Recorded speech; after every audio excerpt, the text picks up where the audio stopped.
jaz staršem vedno poudarjam, da proti bolečinam oziroma proti vročini je zagotovo dobro imeti. Upoštevajmo starost otroka, mogoče svečke, sirup, tablete, če so to večji otroci.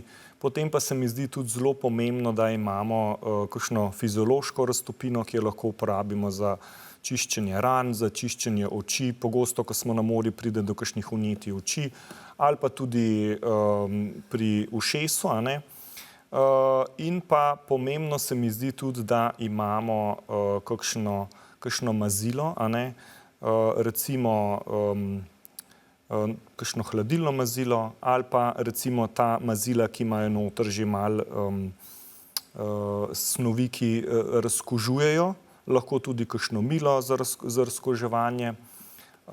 Sicer pa tukaj na tej grafiki smo videli tudi termometer, če je manjši otrok, da sploh vidimo, ali ima ta otrok vročino ali ne. In pa kakšen obvezilni material.